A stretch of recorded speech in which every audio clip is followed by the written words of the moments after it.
Welcome to current affairs light YouTube channel. ఇవాళ మన క్లాస్లో రీసెంట్గా జరిగినటువంటి కరెంట్ అఫైర్స్లో ఇంపార్టెంట్ కాన్సెప్ట్ నేర్చుకుందామండి. మీకు కనుక మా ఛానల్లో ఉన్నటువంటి వీడియోస్ అండ్ ఎక్స్ప్లెనేషన్ నచ్చినట్లయితే మా ఛానల్ లైక్ చేయండి, షేర్ చేయండి అండ్ సబ్స్క్రైబ్ చేయండి. Welcome to current affairs light YouTube channel. ఇవాళ మన కాన్సెప్ట్ వచ్చేసి ట్రైకోడెర్మా. సో ట్రైకోడెర్మాని అండ్ ట్రైకోలైమ్గా ఇంకా గ్రాన్యులర్ పాయింట్గా తీసుకొని రావడం జరిగింది. అండ్ దీని వెనక ఉన్నటువంటి విషయం ఏంటో తెలుసుకుందాం. సో రీసెంట్గా అయితే Indian institute of science and research వాళ్ళు IISR అంటాం. సో కోజికోడ్లో ఉన్నటువంటి ఇండియన్ ఇన్స్టిట్యూట్ ఆఫ్ స్పైస్ రీసెర్చ్కి చెందినటువంటి వాళ్ళు ఒక కొత్త రకమైనటువంటి సున్నంతో అంటే లైమ్ బేస్డ్ ట్రైకోడెర్మా ఫార్ములేషన్ని కనుగొన్నారు. అంటే ఇక్కడ ట్రైకోడెర్మాతో కలిసినటువంటి సున్నంతో అంటే సున్నము అండ్ దాంతోపాటు ట్రైకోడెర్మా రెండు కలిసినటువంటి ఒక కొత్త రకమైనటువంటి గ్రాన్యులర్ ఫార్ములా అని కనుగొనడం జరిగింది. దాన్ని ట్రైకోలైమ్గా పేరు పెట్టారు. సో ట్రైకోలైమ్ అంటే ట్రైకోడెర్మా ప్లస్ దాంతోపాటు లైమ్. ఇక్కడ ట్రైకోలైమ్ అంటున్నాం. సో ట్రైకోలైమ్ అంటే ట్రైకోడెర్మాతో పాటు లైమ్ని కూడా కలిపి ఒక సింగిల్ ప్రోడక్ట్గా తీసుకొని రావడమే దీని యొక్క ముఖ్య ఉద్దేశం అన్నమాట. అసలు ఎందుకోసం అంటే మొక్కలకు అవసరమైనటువంటి పోషకాలు అందించాలి అంటే ట్రైకోడెర్మా అనేది ఖచ్చితంగా అవసరం. అండ్ దాంతోపాటు సున్నంలో ఉండేటువంటి కొన్ని రకాలైనటువంటి వస్తువులు కూడా అంటే సున్నంలో ఉన్నటువంటి పోషకాలు కావాలి, ట్రైకోడెర్మా పరంగా ఉండేటిది కూడా లక్షణాలు కూడా మొక్కలకు అనేది ఖచ్చితంగా అవసరం. అందుకోసమే రైతులకి అనువుగా ఉండే విధంగా ఒక ప్రోడక్ట్ని తయారు చేయాలి అని ట్రైకోడెర్మా అండ్ ట్రైకోడెర్మాతో పాటు లైమ్ని తీసుకొని వచ్చి ట్రైకోలైమ్గా ఒక ప్రోడక్ట్ని తీసుకొని వచ్చారు. అసలు ఈ ట్రైకోడెర్మా అంటే ఏంది? సో ట్రైకోడెర్మా అంటే ఫంగల్ బై కంట్రోల్ ఏజెంట్ అనమాట. సో బై కంట్రోల్ ఏజెంట్ అంటే ఇక్కడ శిలీంధ్రాలతో ఉండేటువంటి అంటే శిలీంధ్రాలని జీవ నియంత్రణ చేయగలిగేటువంటి ఒక ఏజెంట్. సో ఫంగస్ని నిరోధించడానికి మనం పెస్ట్ కంట్రోల్ లాగా వాడేటువంటిదే ట్రైకోడెర్మా అనమాట. సో ఇది ఎందుకోసం అంటే సాయిల్ ద్వారా ప్లాంట్స్కి వచ్చేటువంటి ఏవైతే శిలీంధ్రాలు ఉంటాయో వాటిని అరికట్టడానికే ట్రైకోడెర్మాని వాడుతూ ఉంటారు.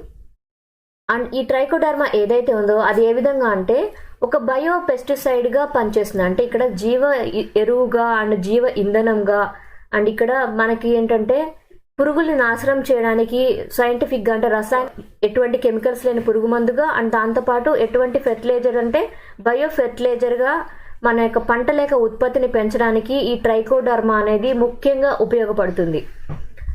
అండ్ ఇక్కడ తీసుకొచ్చినటువంటి ట్రైకోలైమ్ ఏదైతే ఉందో లైమ్ యొక్క కంటెంట్ అనేది ఉంటుంది. దాంతోపాటు ట్రైకోడెర్మాతో మనకి ఏదైతే మొక్కల కోసం ఒక బయో పెస్టిసైడ్గా మనకు అవసరమో అవి కూడా ఇందులో ఉంటుంది. అండ్ ఇక్కడ ట్రైకోలైమ్ అనేది మనం తీసుకొని వచ్చినప్పుడు మనకి ట్రెడిషనల్ లైమ్ అప్లికేషన్స్ అనేవి ఏవైతే అవసరమో మొక్కల పరంగా అవి ఇందులో ఇవ్వబడతాయి. అండ్ దాంతోపాటు ట్రైకోడెర్మా యొక్క బయో ఫెర్టిలైజర్ ప్రాపర్టీస్ కూడా ఇవ్వబడతాయి అన్నమాట. సో అందుకోసం ఏంటంటే ఈ రెండింటినీ గుర్తించింది ఎవరు? IISR వాళ్ళు. ట్రైకోడెర్మా అంటే ఇక్కడ పెస్టిసైడ్గానే మొక్కలకు కావాలి అండ్ లైమ్ అప్లికేషన్స్ కూడా మొక్కలకు అవసరం అనమాట. సో ఆ రెండింటిని కంబైన్ చేసినప్పుడే మనకు వచ్చినటువంటి కొత్త ప్రోడక్ట్ ట్రైకోలైమ్. సో అలా చేసినప్పుడే మొక్కలకి ఇంకా మంచిగా ఉపయోగపడాలి అని IISR వాళ్ళు దీన్ని తయారు చేయడం జరిగింది. Significance of ట్రైకోలైమ్. సో అసలు ఈ ట్రైకోలైమ్ యొక్క ప్రాముఖ్యత ఏంటి? సో ఇక్కడ ఏంటంటే 2 స్టెప్ ప్రాసెస్ అనేది తీసుకోకుండా ఒకే విధంగా మొక్కల్ని కాపాడడానికి ఉపయోగపడుతుంది. ఏ విధంగా అంటే మనకి పురుగుల మందుల నాశనం లాగా మనం ఎక్కువ శాతం ఏంటంటే ఎటువంటి చీడపీడలు రాకుండా పిచికారీ చేయడానికి సున్నం స్ప్రేని మొక్కల మీద చల్లుతూ ఉంటారు. అండ్ దాంతోపాటు మొక్కలకి కీటకాలు ఆశించకుండా బయో ఫెర్టిలైజర్ ఉండడానికి ట్రైకోడెర్మాని కూడా వాడుతుంటారు. బట్ ఇప్పుడు ఏంటి ట్రైకోలైమ్లో మన ట్రైకోడెర్మాని లైమ్ని కలిపి ఒకే ప్రోడక్ట్గా తీసుకొని వచ్చినప్పుడు 2 సార్లు పిచికారీ చేయాలి, 2 సార్లు వాటికి సంరక్షణ చర్యలు చేయాల్సినటువంటి అవసరం లేకుండా ఒకే స్టెప్లో ఒకేసారి మన ట్రైకోలైమ్ని మొక్కలకి స్ప్రే చేయడం లాగా చేసినప్పుడు మొక్కలని చీడపీడల నుంచి కాపాడడానికి ఈజీగా సహాయపడుతుంది. అండ్ ఇక్కడ మనం ఎప్పుడైతే ట్రైకోలైమ్ని మనం అప్లై చేస్తున్నామో అది లైమ్ బేస్డ్ సొల్యూషన్ అనమాట. సో లైమ్ బేస్డ్ సొల్యూషన్ అంటే ఇక్కడ మన సున్నపు ఏదైతే లక్షణాలు ఉన్నాయో వాటిని మనం మొక్కలకి ఇవ్వడం ద్వారా ఏమవుతుందంటే మొక్కల్లో ఉన్నటువంటి లవణీయత ఏదైతే ఉందో ఆ సాయిల్ యొక్క ఎసిడిటీ వాల్యూ ఏదైతే ఉందో దాన్ని కంట్రోల్ చేయడానికి ఎక్కువగా ఉప్పుగా మారిపోకుండా ఎక్కువ గాఢత తగ్గిపోకుండా కరెక్ట్గా మెయింటైన్ చేసి మొక్క యొక్క గ్రోత్ సరిగ్గా ఉండే విధంగా ఇందులో ఉండేటువంటి లైమ్ అనేది సహాయపడుతుంది.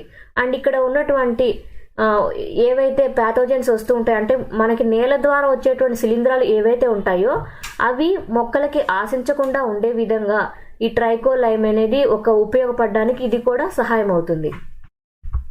అండ్ ఇక్కడ దీనిలో మనకు వచ్చిన ఈ కొత్త ఫార్ములేషన్ ట్రైకోలైమ్ ఫార్ములేషన్ ఏదైతే ఉందో దాన్ని తీసుకోవడం వల్ల మొక్కలకు వచ్చేటువంటి ఉపయోగం ఏంటి? సో దీని ద్వారా ఏంటంటే అక్కడ ఉన్నటువంటి సాయిల్ ఏదైతే ఉందో దాని యొక్క కండిషన్ అనేది మెరుగుపడుతుంది. ఏ విధంగా? ఆ యొక్క నేలలో పోషకాలు అనేవి నిలబడతాయి, ఆ నేలలో ఎటువంటి శిలీంధ్రాలు అనేవి చేరకుండా ఉంటాయి. దానివల్ల ఏమవుతుందంటే ఆ నేల యొక్క స్థితి అనేది మెరుగుపడుతుంది. అండ్ దాంతోపాటు న్యూట్రియంట్స్ అవైలబిలిటీ అనేది మెరుగుపడుతుంది అనమాట. శిలీంధ్రాలు లేకుండా ఉన్నప్పుడు ఆ నేలలో ఉండాల్సినటువంటి పోషకాలు అన్నీ కూడా ఇంకా మెరుగుపడతాయి అన్నమాట. కావాల్సినటువంటి జీవ ఇంధనంగా మనం ట్రైకోడెర్మాను వాడుతున్నప్పుడు అది మనకి ఇంకా బెటర్గా ఉపయోగపడుతుంది. సో ఇక్కడ దీనివల్ల ఏంటంటే భూమి యొక్క మైక్రోబియల్ యాక్టివిటీ అనేది ఇంకా పెరుగుతుంది అనమాట. ఏ విధంగా అంటే మనకి ఎర్రలు ఏవైతే ఉంటాయో భూమిలో అవి సహజ సిద్ధంగా మెరుగుపడినప్పుడు భూమి యొక్క ఎరువుగా అంటే భూమిలో ఉండే పోషకాలు మెరుగుపడతాయి, వాటిలో ఉండేటువంటి మైక్రోబియల్ యాక్టివిటీ అనేది ఇంకా బెటర్గా మారుతుంది. సో అవి ఎక్కువగా పెరిగినప్పుడు మొక్కల యొక్క ఎదుగుదల కూడా సరిగ్గా ఉంటుంది. అండ్ ఇక్కడ ఐఏఎస్ఆర్ వాళ్ళు తీసుకొచ్చినటువంటి ఈ టెక్నాలజీ ఏదైతే ఉందో ఆ యొక్క టెక్నాలజీ వల్ల ఏంటంటే బయో ఏజెంట్స్గా ఇవి ఎక్కువగా ఉపయోగపడతాయి. అండ్ దీని ద్వారా ఏంటంటే మన యొక్క పంట కాలాన్ని మంచిగా తీసుకొని రావచ్చు, అంటే తక్కువ టైంలోనే మంచిగా పండించవచ్చు. దాంతోపాటు ఇక మీదట మనం ఈ యొక్క ఆర్గానిక్ ఫార్మింగ్ వైపు మళ్ళేటప్పుడు మన రసాయన వాళ్ళ వైపు వెళ్లకుండా మనకున్నటువంటి శాస్త్రీయ పద్ధతుల ద్వారా మన యొక్క పంట కాలాన్ని తగ్గించుకుంటూ దాంతోపాటు మనకి ఏదైతే మనకున్నటువంటి నేలని వ్యవసాయ భూమిని కాపాడుకోవాలి, వాటిని పోషకాలతో ఉంచుకోవాలి, సారవంతమైన భూమిగా ఉంచుకోవాలి అని మనం భావిస్తున్నప్పుడు ఆర్గానిక్ ఫార్మింగ్ ద్వారా ఈ యొక్క ట్రైకోలైమ్ అనేటువంటి ప్రోడక్ట్ అనేది ఫ్యూచర్లో మనకి ఇంకా బెటర్గా ఉపయోగపడబోతుంది. Thank you for watching my video. మీకు కనుక నా వీడియో ఎక్స్ప్లెనేషన్ నచ్చినట్లయితే నా వీడియోస్ లైక్ చేయండి, షేర్ చేయండి అండ్ సబ్స్క్రైబ్ చేయండి. Thank you for watching my video. మీకు నా వీడియోస్ ఏ విధంగా అనిపిస్తున్నాయో నా కామెంట్ సెక్షన్లో తెలియజేయండి. Thank you.